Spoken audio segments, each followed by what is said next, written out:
Auspician La Ribera Televisión, Gobierno de la Provincia de Córdoba, Córdoba entre todos. Municipalidad de Río Cuarto, estamos en marcha. Consejo Deliberante de Río Cuarto, donde estamos todos. Universidad Nacional de Río Cuarto. Creer, crear, crecer. Municipalidad de San Basilio. Seguimos apostando al crecimiento de nuestra localidad. Carlos Garro Travels. ¿Estás pensando en viajar? Tu próximo destino es con nosotros. Marmocult Amoblamientos. Nosotros lo diseñamos. Usted lo disfruta. Esto es una situación inimaginada. Y a partir de ahí nos exige un aprendizaje, una actitud responsable y por sobre todas las cosas un análisis pormenorizado de dónde estamos, cómo estamos y hacia dónde queremos ir. Tu mirada desde París de cómo se está viviendo esta situación de pandemia. Mira, por un lado una precisión, Román. Hay una palabra muy de moda, ¿no? Crisis, que es una palabra griega, que es el momento de la bifurcación, o que sigues para el camino de la enfermedad y vas al abismo y mueres, te degradas, revientas, o tomas el camino de la salud y la recuperación. Claro, si la crisis dura 30 años ya no hay crisis. Es el modo permanente de ser de algo, como es este sistema socioeconómico, extremado en estas formas, que ahora una cosita como los virus, ni revoluciones, ni tomas del Palacio de Invierno, virus, lo hace trastabillar, ¿no? Entonces, este momento de crisis es también el momento de la oportunidad. Otra palabra griega, el kairos, mejor dicho. La oportunidad en la crisis, a ver qué hacemos. Yendo a tu pregunta, ¿cómo se ve desde aquí? Bueno, Europa tiene una población más avejentada, por lo tanto, población más de riesgo. Italia se nota, España se nota. Brasil se va a notar menos, pero las estructuras sanitarias y sociales son menores. Francia tiene todavía los resabios de un estado de bienestar que sostiene. El Estado está presente, porque derecha e izquierda han tenido siempre la idea de la república. Sí, el versito americano y sajón del neoliberalismo de achicar el Estado. Y bueno, en estas situaciones se ve la verdad. Los acontecimientos hacen emerger la verdad que te muestran qué pasa.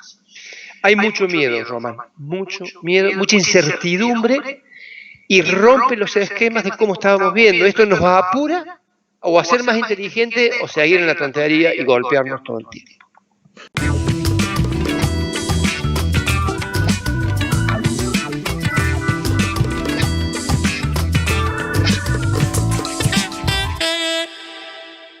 Pero aquí hay una cuestión central, Gustavo, que me parece que hay que entrar, para unirlo con lo que vos preguntaste al principio.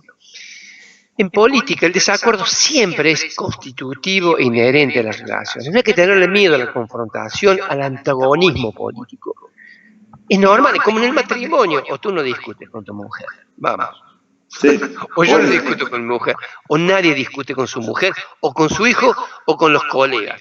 Ahora, ese antagonismo es la muerte del otro para que yo gane, o tenemos que encontrar una forma de poder canalizar las diferencias para hacer algo mejor. La diferencia está muy bien. Lo que veo en la Argentina es que es muy River Boca, como en España, Real Madrid, Barcelona. No, las emociones son parte fundamental de lo político, pero en algún momento hay que asentar la inteligencia y el pensamiento colectivo. A ver, cada cual tiene que aportar. Tenemos que entender, abrir el debate, tener una condición más de ética ciudadana, pero sí con un concepto que hoy se pone en el tapete, lo común. Eso es ya una teoría política. Hay un espacio de lo común que hay que trabajar, que hay que promover, que no es mercado, porque fíjate, la economía es la casa. El ágora es el mercado, la eclesía, decían los griegos, que es el lugar donde se toman las decisiones políticas, donde se decide. Entonces, el mercado no puede decidir. Y hoy por hoy, una situación como esta, uno dice, la salud, ¿quién la decide entonces? El mercado. El que tiene dinero se salva, el que no tiene dinero se joda. Y no, a ver, esto es política. Lo que está pasando es política. ¿Por qué? Porque hay que decidir por el bien común. Entonces la economía tiene que subordinarse a la política. Toda economía es política, pero tiene que comandar la política. Y la oposición tiene que entenderlo, no como destrucción del que decide ahora que lleva las riendas, sino como control. Pero un control firme, en serio, no tonterías.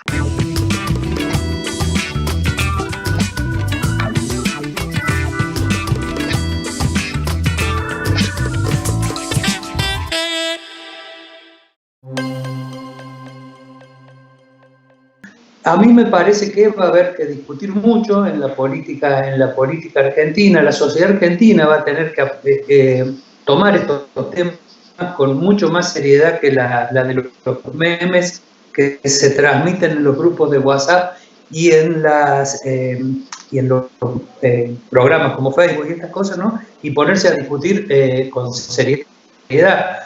¿Cómo quiere construir el futuro? ¿Quién va a diseñar el futuro? ¿Sí? Los argentinos son parte de grupos que representan el gran capital financiero concentrado, ¿no? Eso hace que, en mi opinión, la política, ¿sí?, tenga que ser el espacio donde se disputa con el capital financiero. Y la política tiene que ser las gestiones políticas, las que van a ir a discutir concretamente con estos representantes del capital financiero, tienen que tener un apoyo político y social muy fuerte detrás, ¿no? Y a mí me parece que esta percepción el presidente ya la tenía cuando entre las primeras acciones que toma se reúne con el presidente francés, se reúne con varios representantes de la política para discutir el tema de la deuda, pero no solo con la política, se reunió también con los representantes del Fondo Monetario, con el Papa, ¿sí?, con diferentes actores tratando de darle volumen, ¿sí?, a un espacio para confrontar con los intereses de un sector que tiene una magnitud tan desmesurada como el capital financiero hoy, ¿no?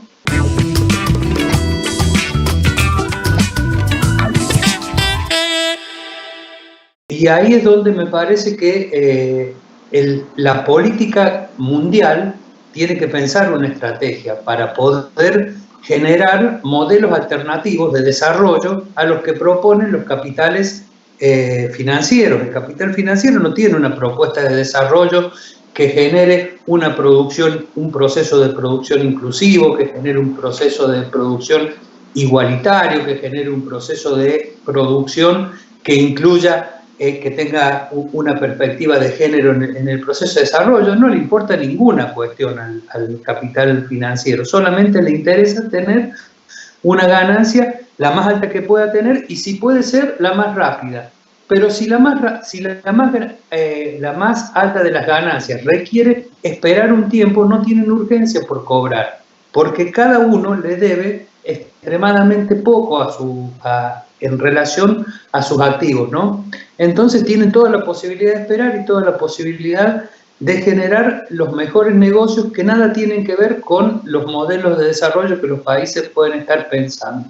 Y donde si lo que se prioriza es esto, ¿no es cierto?, la inclusión, la equidad, sea por niveles de ingreso, o por género, o por lo que se definiera como modelo de desarrollo que van incluyendo y ampliando derechos, no es una preocupación del capital financiero. El capital financiero lo único que quiere es cobrar. Hasta ahora tenía en el mundo de la política un actor que era su representante, que era el Fondo Monetario Internacional. Hoy el Fondo Monetario Internacional pareciera estar teniendo una visión diferente, Lo que pasa es que el Fondo Monetario ha pasado a ser un actor de muy degradada categoría. Ahí lo que va a haber que construir una nueva arquitectura política internacional para dar para poder configurar un mundo diferente al que se viene consolidando a partir de la hegemonía que está imponiendo en la construcción del desarrollo el capital financiero global, ¿no?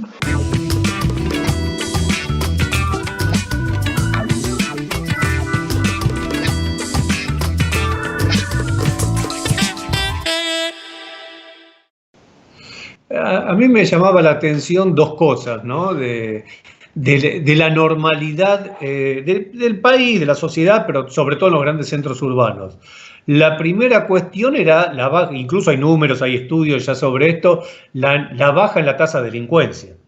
Hubo una baja en la tasa de delincuencia, no solo el tema robos así, sino también el tema de violentos, asesinatos, etc. Claro, al estar la gente, ¿no?, encerrada y sin posibilidades de salir, bueno, la tasa de delincuencia ha bajado mucho. Y por el otro lado, cuando uno salía a hacer pequeñas compras, etc., veía la gente que estaba en la calle, el poco tránsito que había, las colas en los supermercados, pero la gente muy tranquila, muy tranquila. Todos los que vivimos en grandes ciudades o en medianas ciudades, sabemos que en la cotidiana, y sobre todo en la medida que avanza el año, la gente está muy nerviosa, se insulta en la calle, ni hablar el tránsito, ¿no?, los bocinazos, los insultos, la gente corriendo en las calles y empujándose. Acá teníamos todos una tranquilidad espectacular, ¿no? Entonces digo, eso me llamaba la atención, ¿no?, como corolario de esta cuarentena. Pero bueno, vamos a volver a la normalidad. Lo anormal, aunque en el buen sentido, fue esto que yo estoy describiendo, ¿no? Vamos a volver a salir, vamos a volver a estar muy enloquecidos, a la violencia urbana, ¿no?, esto del insulto, el bocinazo, y eso va a ser inevitable. A lo mejor nos queda como experiencia, ¿no?, un poco en la memoria colectiva de todos, que bueno, si bien por obligación, por estar encerrados, pero se puede vivir un poco más tranquilo. No hace falta correr para llegar primero al banco, primero al colectivo, no hace falta esa cosa de cierta violencia simbólica que tenemos todos los habitantes y sobre todo en las grandes ciudades, ¿no?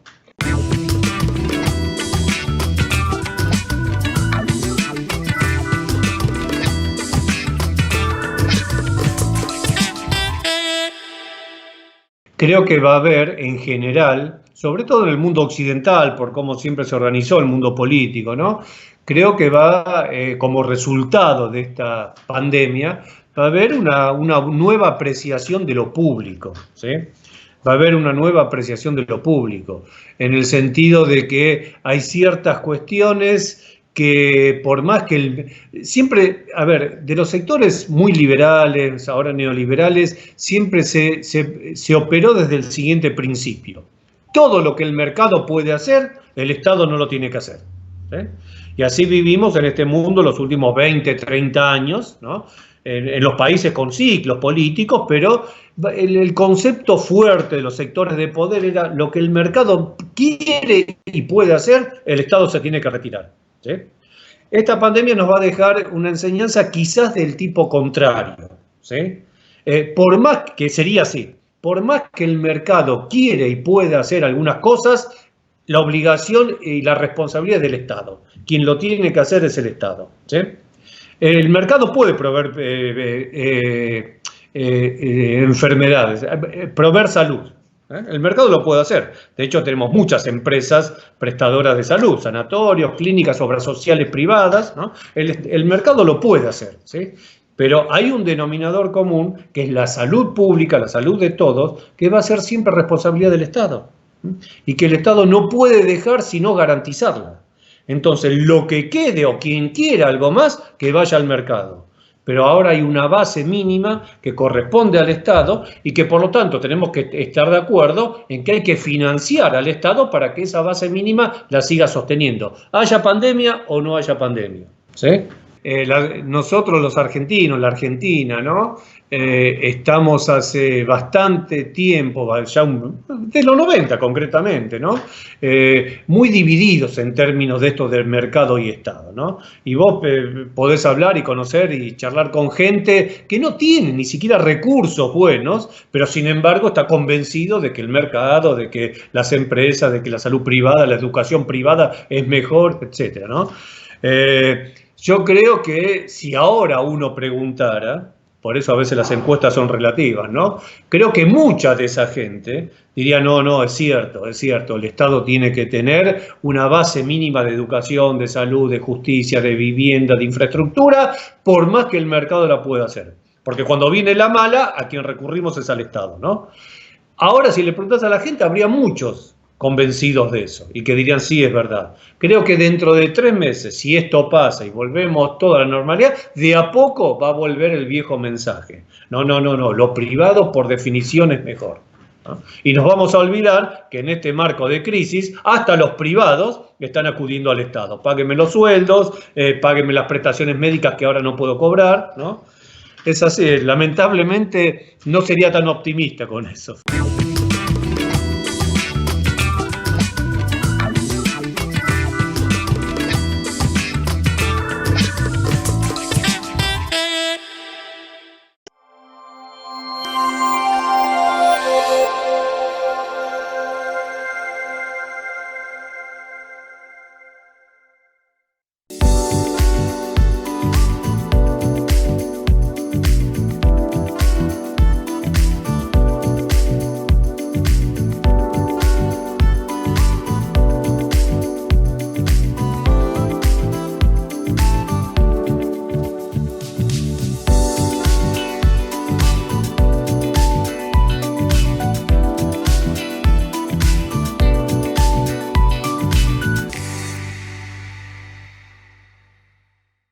Programa cuarto mes de licencia por maternidad, ahora con incentivo de 60.000 pesos. Juan Schiaretti anunció, junto a la ministra de la Mujer, Claudia Martínez, este incremento y la incorporación de 232 nuevas mamás a este programa que lleva invertidos 125 millones de pesos. En 2020 fueron más de 3.400 las cordobesas beneficiadas. Son mamás trabajadoras del sector privado que pudieron disfrutar más tiempo junto a sus bebés.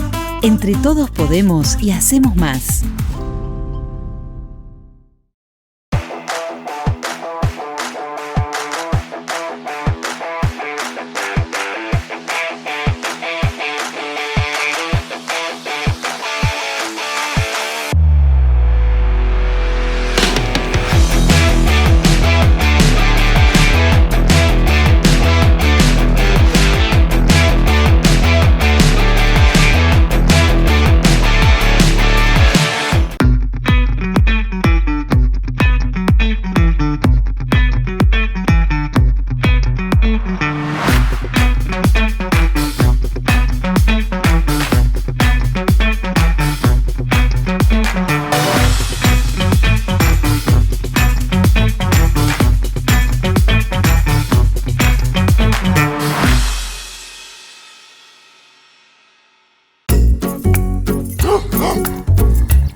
En Clínica Regional del Sud implementamos un innovador sistema de consulta médica online.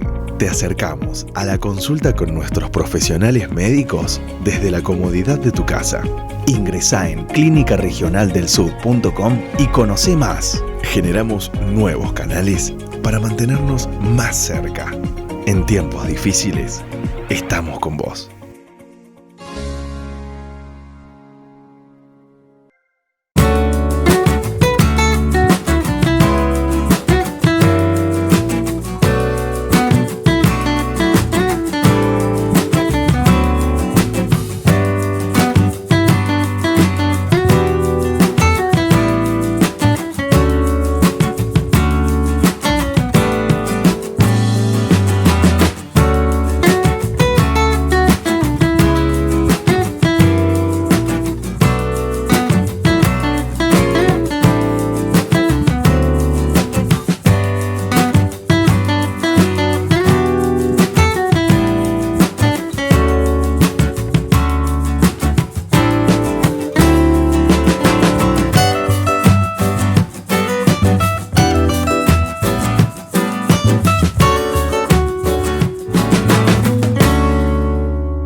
Esto abre un nuevo paradigma en el funcionamiento que nosotros tenemos, no solamente en el campo colectivo, sino también en cada uno de los comportamientos individuales. En tiempos en los que nos contaron que precisamente el esfuerzo de cada uno era lo que valía, la capacidad de cada uno en función de poder construirse una realidad era lo importante, era lo esencial, era lo que nos marcaba la diferencia, y esta pandemia nos está demostrando que todo lo contrario, que si no articulamos acciones, que si no entendemos la necesidad de que el otro es tan importante en función de la respuesta que me puede dar, y que somos absolutamente vulnerables a la hora de poder plantearnos nuestra existencia de manera individual, que nadie es omnipotente, nadie deja de prescindir del acompañamiento profesional, emocional, terapéutico, de la manera que se pueda plantear para con nosotros. Es imposible, es inviable poder desarrollar lo que es nuestra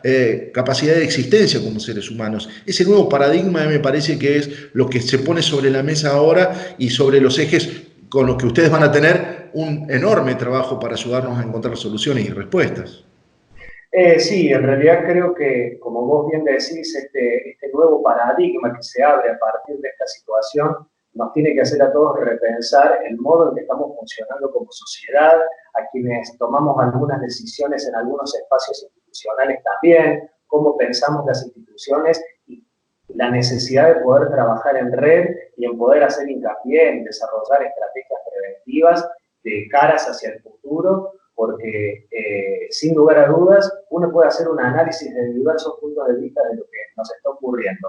Pero lo que ha puesto en evidencia esta situación es la fragilidad social en la que estamos inmersos, porque muchas de las instituciones están funcionando de manera totalmente fragmentada, la carencia de muchos protocolos de acción que deberíamos haber pensado en diferentes espacios para estar preparados para estas situaciones, y de la necesidad de poder trabajar codo a codo con el otro, porque no existe otra manera de salir adelante y de poder sobreponernos a esta situación, si no es pensando en conjunto, pensando con el conjunto de la población y teniendo en cuenta las necesidades de todos.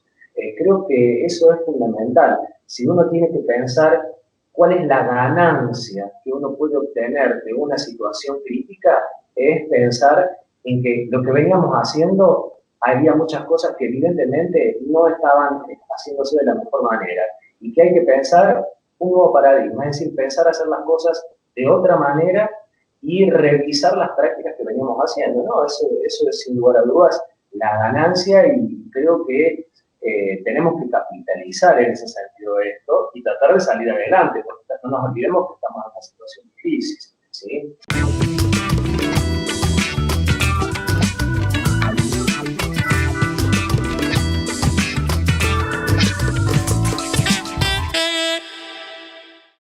Aprender fundamentalmente, ¿no? Aprender a mirar al otro, a entender las sensaciones del otro, que no nos aislemos desde el punto de vista del funcionamiento que en este caso nos lleva a la matriz.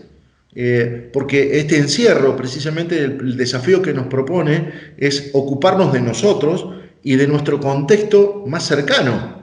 Y a partir de ahí empezar a entender que la convivencia, como nosotros habitualmente la entendemos, tiene un montón de cuestiones que vamos descubriendo y vamos aprendiendo de la persona que tenemos al lado y que creemos conocer. Y sin lugar a dudas, a partir de ahora, este aprendizaje es el principal capital, ¿no? El tener la capacidad de ver y de aprender del otro.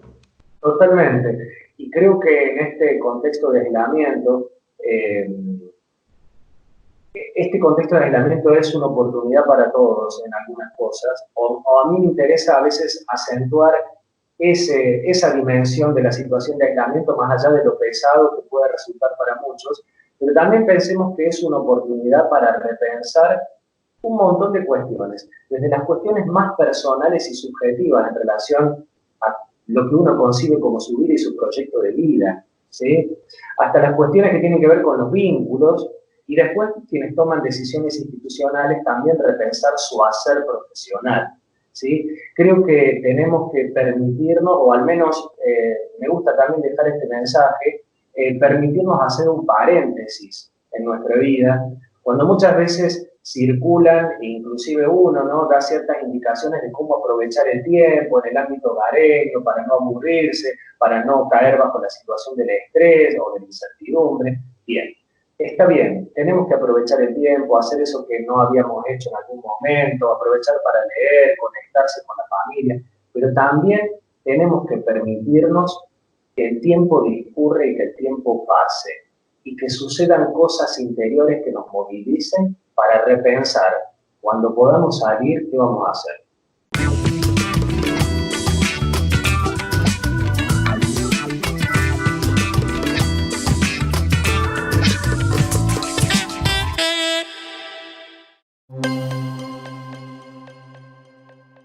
Del coronavirus es una oportunidad muy grande, yo creo, para justamente cuestionar y darnos cuenta de que podemos acceder a niveles de conciencia superiores, en que tendremos empoderarnos y tendremos la posibilidad de resolver, y tenemos ya cada vez más, la posibilidad de resolver todos esos problemas que parecen insolubles, pues con ideas geniales que no teníamos, a las cuales no teníamos acceso hasta ahora, ¿no? Y yo veo a mi alrededor, cada vez hay más gente que se despierta a esa idea de empoderarse, ¿no?, de aprender a ver las cosas de otra forma. Y justamente, yo diría, para describir el proceso yo creo que vivimos un proceso de evolución, pero gigante, una cosa a nivel de conciencia de las personas, que hay gente que lo llama mutación, una especie de cambio de conciencia. Y entonces uno de los aspectos que tiene es que antes vivíamos en modo de víctima, porque considerábamos que el poder lo tenía el exterior de nosotros, ¿no? O sea, el gobierno, el sistema financiero, alguna gente, pues la religión, la iglesia, entonces había que obedecer a leyes externas. Y ahora cada vez más nos damos cuenta que hemos obedecido a esto y nos ha llevado a una situación de un atolladero total. Y si descubrimos que el poder está en nosotros, ¿no? ¿Qué pasaría si empezamos a creer que nuestro poder en realidad no está fuera, pero está dentro, y que tenemos la intuición, tenemos muchas cosas que nos permiten a nivel individual y a nivel colectivo inventar otras formas de ser y de vivir? Y yo estoy viendo en Francia y en Europa en general muchas iniciativas de otras formas de enfocar la realidad, en donde el hombre está en el centro. El hombre y la naturaleza se ponen en el centro, en lugar de poner el dinero o la economía financiera en el centro de nuestro mundo, ¿no? En la televisión te dicen, el Dow Jones ha bajado, entonces la gente dice, se está cayendo la economía. Y cuando uno analiza un poco más, la economía financiera es un mundo que es bastante diferente de la economía real, ¿no? Entonces, de hecho, que se hunda la economía financiera no significa que la economía real vaya de la mano, ¿no? Y cada vez, y bueno, de hecho casi que mejor, bueno, uno puede plantearse si no sería mejor, pero eso quiere decir, es un ejemplo de que la gente da su poder a algo externo. Hasta ahora dábamos nuestro poder y entonces nos sentimos víctimas porque es algo que no controlamos, ¿no? Y ya lo vimos en la crisis del 2008, o sea, hubo no sé qué de subprimes en Estados Unidos y la gente tenía su trabajo en otro lugar y ya de repente todo va mal. Entonces estamos en un mundo que no controlamos, el poder está fuera y entonces el hombre no está en el centro. Se tendría que tener un sistema donde tú controlas tu realidad. No puede ser que las cosas dependan y estamos tan acostumbrados a dar nuestro poder afuera, y ahora lo que para mí la mutación, la evolución, es retomar ese poder y vivirlo de otra forma completamente diferente.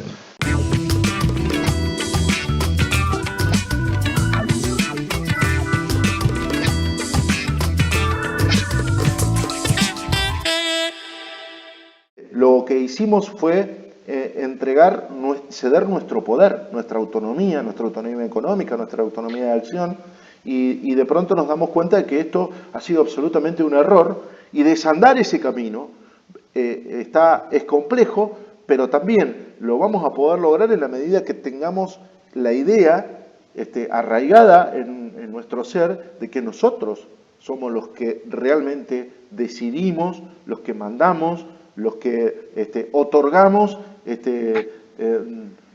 como definición un norte, un objetivo, una mirada específica que centralice lo que pretendemos como respuesta para ser felices y para poder desarrollarnos como seres humanos.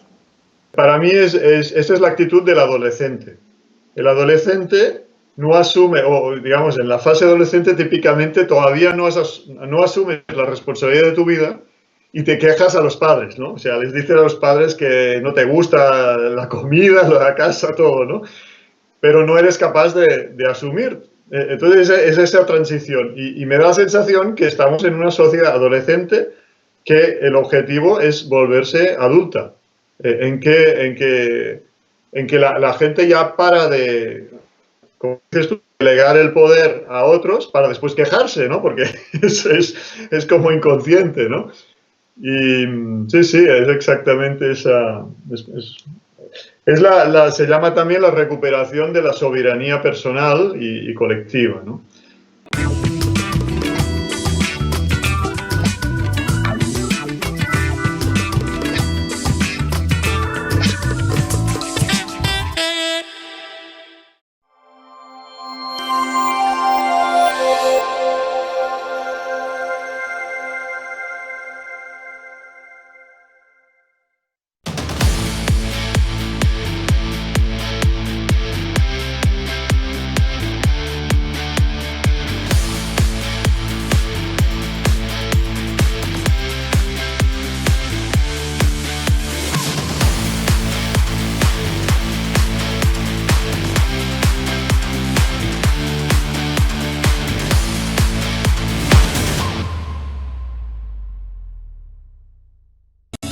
La universidad pública no podría ser tal sin el protagonismo de los jóvenes del 18.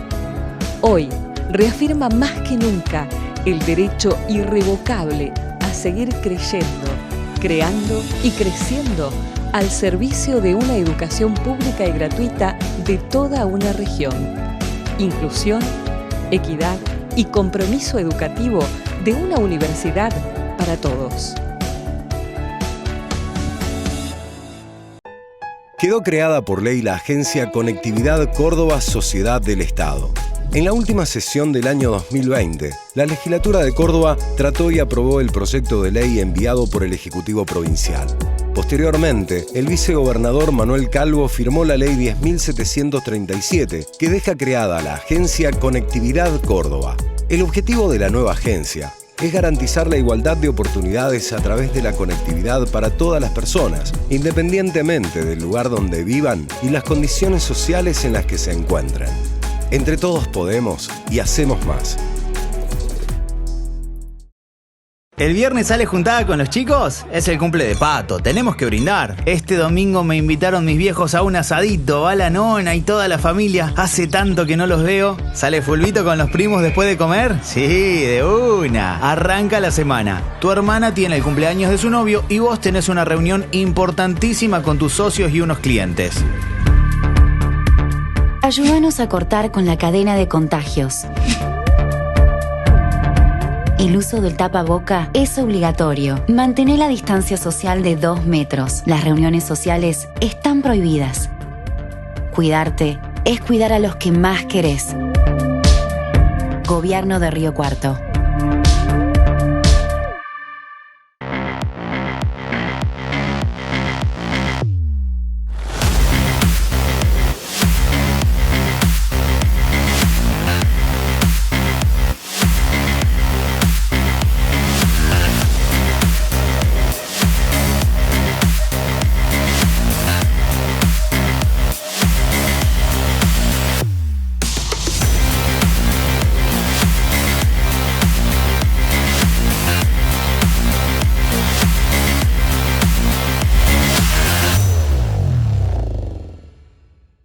Salud y Gestión tiene como foco principal la autogestión de instituciones públicas como hospitales municipales, centros de salud, dispensarios, proporcionando como herramienta una plataforma online de gestión de salud pública. sin costos de instalación ni canon fijo mensual. Nuestra propuesta refiere al recupero de prestaciones médicas brindadas por su centro de salud, sumando tecnología como historia clínica digital portable, mapa de salud, control de stock de farmacia, seguimiento de internaciones, manejo de turnos, estadísticas de salud y sistematización de proceso de facturación. La novedad es que incorporamos una tarjeta de identificación ciudadana para mejorar y simplificar la atención del paciente. Nuestro sistema nos permite mantener informada a la comunidad a través de WhatsApp y SMS de lo que el municipio necesite comunicar. Actualmente, más de 25 municipios y comunas nos han elegido por la accesibilidad y beneficios, obteniendo como resultado mejoras en su recaudación y atención sanitaria.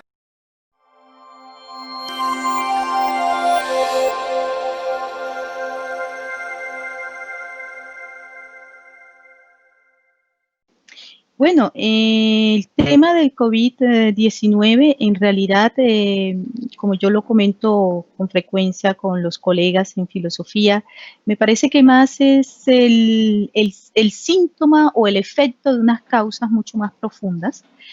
Por eso que el tema que nos convoca, que son las crisis, porque no vamos a hablar de una crisis del COVID-19, sino las crisis provocadas por esta pandemia, porque la crisis sanitaria efectivamente es una, pero también están las crisis económicas, la crisis política y yo diría la gran crisis, la crisis civilizacional.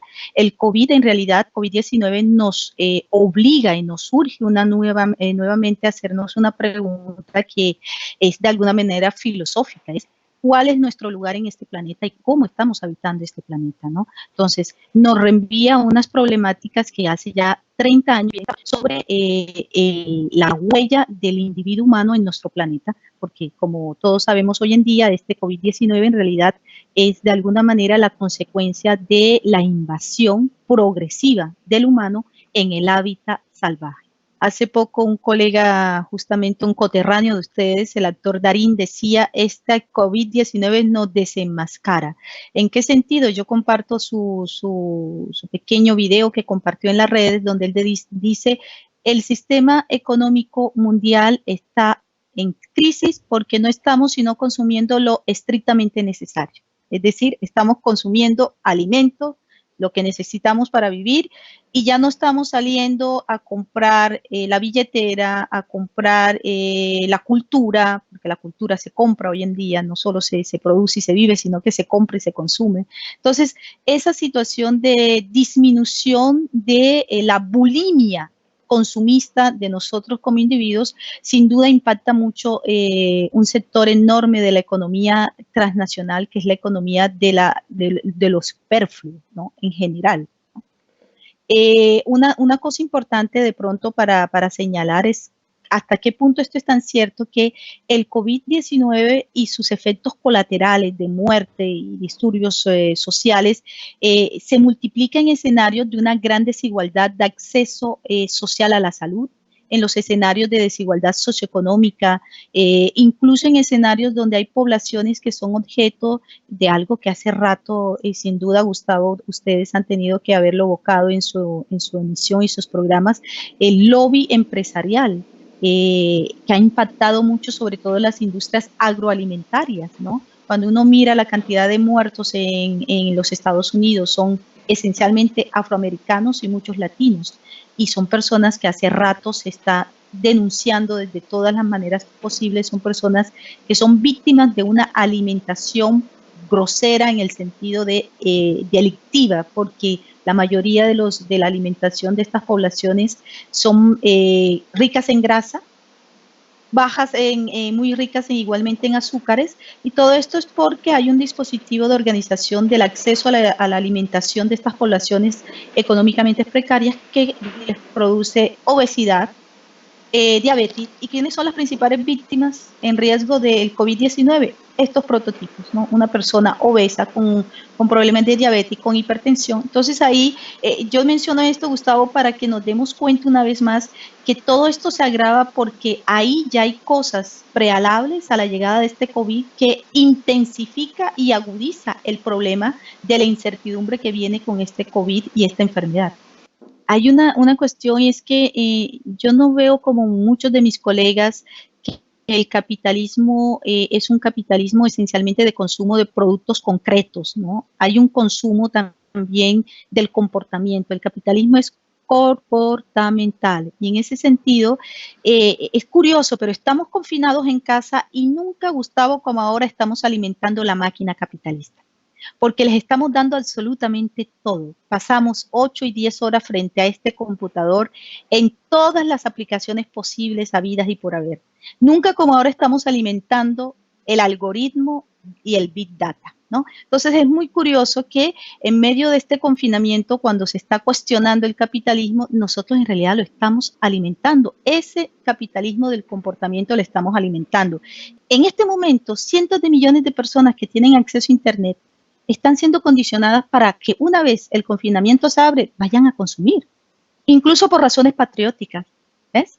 Habrá que consumir más, habrá que ver más películas argentinas, habrá que consumir la cervecita argentina, patria, patria, patria. Entonces ahí hay una relación de contradicción, de paradoja, y obviamente porque hay que trabajar, sin duda, pero yo creo que los dos elementos van a jugar, ¿no? Y juegan en estas circunstancias en particular. El virus tiene un origen, olvidémonos de las teorías conspirativas, del laboratorio chino según Estados Unidos que experimentaba con armas virales, etcétera, etcétera, y vayamos a lo más razonable. El capitalismo en su fase actual es un depredador serial. Su estructura hace que no tenga ningún límite. La búsqueda de la rentabilidad, la maximización de la ganancia y la expectativa de reproducirse infinitamente le hacen cruzar todas las fronteras. La producción de alimento animal, de carne animal, se hace en condiciones pavorosas. Mayor crueldad que esa es inimaginable respecto a esas criaturas, a las vacas, a los cerdos, a las ovejas, a lo que se te ocurra, ni hablar a los aviares. Los concentran en macrogranjas, los hacinan de una manera espantosa, y por supuesto que allí se despliegan las formas propias de la vida. El virus es una forma originaria de la vida. Sin virus, sin bacterias, sin microbios, no habría vida en el planeta. Sería un planeta muerto. Es decir, el virus tiene la doble función. A nosotros nos puede matar, pero al mismo tiempo es un reproductor de la vida. Se ha producido una suerte de interfaz entre lo humano y lo no humano, producto de la industrialización de la vida animal, producto de ciudades que van ocupando cada vez más territorios, urbanizándolos, producto también de la deforestación. Vos me llamás de Córdoba, una de las provincias más deforestadas del país. El avance de la frontera agropecuaria, que así se llama, se hace a costa de transformar el paisaje, por supuesto, y al mismo tiempo la vida de la fauna, de la flora, de los insectos, y eso tiene consecuencias, no es gratis. Esta pandemia se veía venir. En los últimos 10, 15 años hubo una serie de pandemias con distintos nombres, que atacaron a distintas poblaciones, desde el ébola en el África, que era de un contagio más limitado, pero absolutamente mortal, enfermedad de los pobres africanos, pero después la gripe porcina, la aviar, etcétera, etcétera, hasta que hace poco llegó a que las autoridades chinas tuvieran que sacrificar a no sé cuántos millones de cerdos por una gripe o un virus africano. Eso generó, entre otras cosas, que aumentara el consumo de carne producto de animales salvajes, que es el mercado famoso de Wuhan, es decir, menos producción de cerdos, alimentos clave para la alimentación china, se buscó compensarlo con más alimento sacado de la pesca y la caza natural, para llamarla de algún modo. La industrialización sin freno es un enorme problema. Por lo tanto, ahí ya es un elemento. Durante 40 años las políticas neoliberales fueron vaciando la función del Estado para convertir al Estado fundamentalmente en un garante de la circulación del capital, de las mercancías y de ese enorme negocio financiero que ha transformado al capitalismo actual en un productor maquiavélico de dinero ficticio. Eso implica que, obviamente, la salud, la educación, el acceso a la vivienda, el agua potable, el estado social, que es la clave de lo que fue durante más de 30 años aquello que se llamó el New Deal, el Welfare State o el Estado de Bienestar entre nosotros, fue literalmente desguazado, destruido, también aniquilando derechos, llevando a la baja los salarios de los trabajadores a nivel global, pauperizando también a las clases medias, con lo que nos enfrentamos a una situación global muy compleja. Ya en el 2008 el capitalismo tuvo una crisis tremenda, que fue la famosa crisis de las hipotecas basura, y con miles de millones de dólares y de euros se salvó a los responsables de una crisis brutal.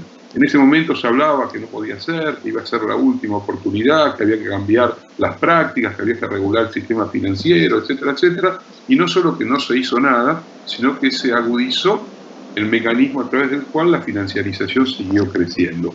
Junto con la financiarización, la deuda de los estados soberanos, pero también la deuda privada. Pues el neoliberalismo es básicamente un productor de deuda, porque su métier es la deuda, el crédito y la deuda, tanto para comprarse un lavarropa, una videocasetera o un Estado que se endeuda, porque es el mecanismo que hace que todas las relaciones se financiaricen. Y a su vez, nunca como antes, todas las esferas de la vida fueron introducidas en la lógica de la valorización, de la rentabilidad o de la economización. Esto quiere decir que lo que antes era de otro orden, se convirtió en una mercancía más. La salud se convirtió en una mercancía tremenda. Eso llevó a que las inversiones de las farmacéuticas y de dispositivos médicos se hicieran solamente en aquellas zonas que les fueran rentables, con negocios increíbles, con ganancias siderales alrededor de medicamentos que les servían a ellas para ganar fortunas, pero dejando de lado la producción de otros medicamentos fundamentales, como por ejemplo para atacar la problemática que estamos viviendo. Se construyó un sistema hospitalario donde las camas de terapia intensiva se hacían bajo el sistema de just on time, es decir, tiempo ahora. Se tienen las camas de terapia intensiva que se necesitan día a día. ¿Por qué? Porque tiene un costo, si no. Y las empresas médicas no están dispuestas a pagar un costo que hace básicamente al funcionamiento de una medicina de la prevención sanitaria. Y vos tomás todos estos elementos, que hay muchos más, que podríamos estar un largo rato descifrando cómo funciona la máquina de la economía mundo del neoliberalismo. Pero con esto nos alcanza para entender que esto no es una casualidad, no es un virus psicópata que nos ataca, vaya a saber por qué, a nosotros, pobres inocentes, y que es una guerra contra algo que viene de casualidad. Paradójicamente, es hacerse cargo que hay que enfrentarse con un sistema económico, social, político, institucional que no da más, Si seguimos bajo la lógica de un capitalismo que se piensa desde esta perspectiva que estoy señalando, sí, probablemente logremos sustraernos con, por supuesto, un daño significativo de moda más nuestra vida de todos los días, hasta que aparezca una cepa más fuerte, más poderosa, que nos vuelva a tomar distraídos, porque otra vez no vamos a hacer los deberes adecuadamente, porque para hacer adecuadamente los deberes tenemos que reformular muy profundamente la estructura económico-financiera del planeta.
la situación ya en Francia, en España, en todo el mundo, ha planteado algo y la gente se está planteando, porque el tren no se puede parar. Se paró el tren, Gustavo, se paró el tren.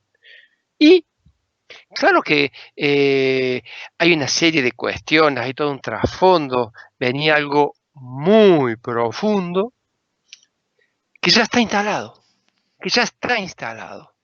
El conflicto entre China y Estados Unidos, las nuevas realineaciones que va a haber en el mundo, porque se están quemando los mapas.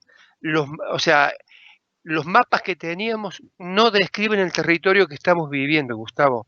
El mapa no es el territorio, al menos los mapas antiguos. Hay un nuevo territorio, necesitamos nuevos mapas. Esos nuevos mapas los da la política o solamente la política, que también es la filosofía. Es así, Gustavo. Entonces, hay que volver a dar y barajar y dar de vuelta y ver cómo aterrizamos en esta nueva situación, cómo la comprendemos y cómo podemos empezar a articular un relato que sea comprensible para uno y para el interlocutor, porque estamos hablando de mundos distintos. Y no es broma esto, no es teórico, es concreto. Pero claro, el problema es que si Estados Unidos es nuestro modelo, como creen muchos de los paradigmas liberales y hegemónicos, es que te das una idea vos cuántos planetas hacen falta para reproducir el modo de vida americano. Hacen falta, o sea, como 6 planetas. Este hombre, Bruno Latour, que es filósofo, antropólogo, dice, bueno, está, el primer atractor es lo local, el segundo atractor es lo global. En estos 2 atractores hay que poner un tercer atractor, que no es Trump. Ese va a ser el cuarto atractor. El tercer atractor tiene que ser la Tierra, o Gaia. El nuevo mito mundial es la Tierra. La Tierra, desde una perspectiva que, un poco como la diosa Gaia, como la diosa Tierra, la madre Tierra, pero como sujeto político pleno de derechos. Por lo tanto, cuando pensamos lo local y lo global, ya no es donde ponemos la modernización que depreda y que consume más de lo que el planeta puede reponer, sino hay que replantear el debate entre lo local y lo global, que se reoriente las 2 cosas, y no como antagonismo, sino complementarios con la Tierra, y él le dice lo terrestre, porque ni siquiera es la Tierra como un decorado externo, sino somos la Tierra.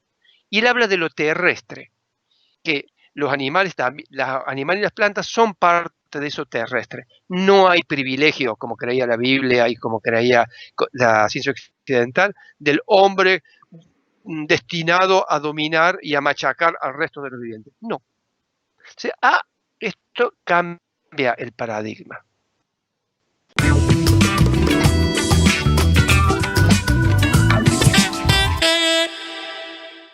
En el año 72, mucha gente dice, ¡ay, qué viejo esto! Bueno, uno porque ya tiene algunas décadas. Las mentes más brillantes en términos de ciencia se juntaron y dijeron, muchachos, esto de la modernidad no va más. Si nos estamos cargando el planeta, dijeron todos, pero ¿qué están diciendo esto? No, señores, en términos científicos, estamos sacando más de lo que se repone. Esto así no va. En una vida uno no lo ve, pero en una vida geológica sí. Entonces estamos en una época que se llama el Holoceno, pero resulta que ya científicos en la década del 80 empiezan a decir, señores, estamos asistiendo a la 6ª extinción de las especies. La 5ª fue de los dinosaurios. La diferencia es que la actual es 1000 veces más acelerada que la de los dinosaurios. Tú me escuchas esto y vas a decir, Hugo, qué catastrofista. Bueno, el tema, que el desafío es que esto sí es, como dice la ciencia, ineluctable, inevitable. ¿Cómo pensamos la política ante esta situación? O sea, el capitalismo puede funcionar muy bien con algo, o sea, es un problema de valor. ¿El agua va a ser un bien escaso? Genial para el capitalismo. ¿Por qué? porque eso va a tener más valor. Por eso se está conformando un nuevo mito planetario que tiene a la Tierra y lo femenino como la emergencia de la vida. Ya no es el macho dominante. Y ojo, no estoy hablando de Gaia como la negación del hombre y nos feminizamos todos. No. La lógica de la vida es macho y hembra. Es la dualidad que genera la vida. Gaia es el lugar que nos tiene, es como la madre que nunca nos deja caer, ¿no? Pero en los mitos andinos, en los mitos griegos, está esa energía vital de la tierra, que todo nace del caos, pero se va ordenando, es que se va generando vida. Ese milagro de la vida es lo que tenemos que sentarnos ahí, sabiendo que en ese milagro todavía, a pesar de todo lo que hemos hecho, nos sigue manteniendo y nos sigue dando la posibilidad de comer, de vivir todos los que estamos. Y a nosotros, en vez de la tarea de dominar, ser un agente que expanda la vida, o que al menos no la destruya, ¿no?